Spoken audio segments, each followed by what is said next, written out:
Alright, hello, this is XD, and what you have just watched is a demonstration for a quote-unquote new trick that allows you to grab all the collectibles in the level Ice in the Hole in Icy Island in version 0.6.0 of SuperTux without starting the level with the air flower. I say quote-unquote on the new part because I've actually known about this trick for more than a year now. I actually found out that you could do this literally one day after I posted a very similar trick in Entrance to the Cave with the exact same premise, which is also useful for the exact same category, that one being Icy Island 100%.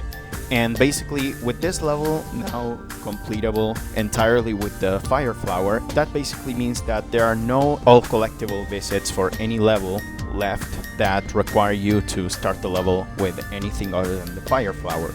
Now, before I actually talk about the trick itself, let me very quickly explain why this is so important for the speedrun.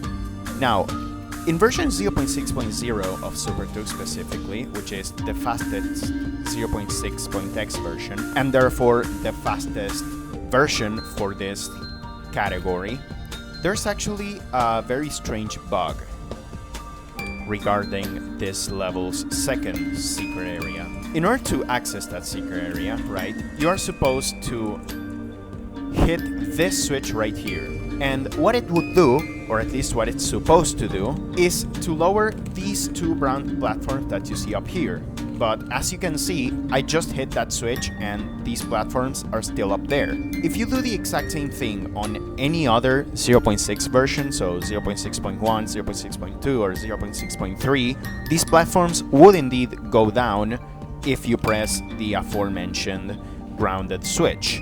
So basically, before, that meant that the only way to actually get to this secret area was to use the air flower, like I am right now, in order to go up there with the higher height.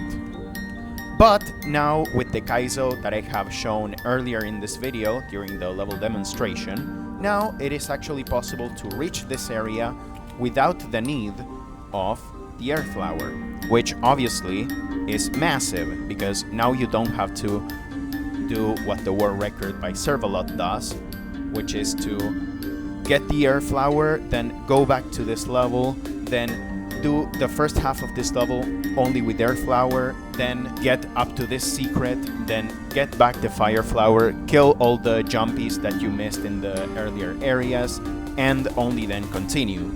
So basically that saves a lot of time. And indeed, as you could see earlier in the video, I got a time of 3:08, while Servalot's world record got 4:05.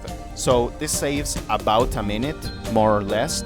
Anyway, now that that part is out of the way, let me explain some things about this Kaizo jump. First of all, one thing that is good about this jump is that you can actually retry it multiple times if you don't kick the cube. So for example, right now, let's say, whoops, I missed it. I actually did that on purpose, but it has happened to me during practice that I have missed it like that by accident. In that case, one thing that is good is that you can just retry immediately until you get it. The problem is, if you, for example, kick it, like I just did, that does lose a bit of time. Thankfully, it's not the end of the world, because obviously you can just get an ice cube from later in the level, such as this one, and then just backtrack. But yes, that does end up losing much of the time that you would otherwise save by getting the trick the first try. Second of all, the timing for this isn't actually that tight, but it is kind of hard to get right. So I would recommend practicing it a bit and try to find maybe some visual cue using like those little nibs on this pole that you can barely see. And then one last thing that I want to point out is that this is not the only method to do this. There is another method which requires doing something similar to this. Now, I have clearly failed it there, but you could maybe see what I was going at. That is another way of doing it. Problem is, it's way less consistent. It requires you to do it first try, and it also has a high risk of making you lose your power-up, which basically means that you'll have less fireballs next time. but it is another alternative possibility. But yeah, with the up throw that I have shown in the demonstration before, it is not really that annoying. I would say only go for this if you are at like a top level in this category. If you're starting off with the category, or if you don't have like an incredibly good time, I wouldn't recommend doing it. I would recommend just doing the route that the current world record uses, which is doing the air flower tricks here and in entrance to the cave, because they are far easier. But yeah, that is basically all I have to say for that. Feel free to play around for yourself. Maybe you'll find another different setup. Maybe you'll find something interesting. Who knows? I'll see you all in the next video. Goodbye.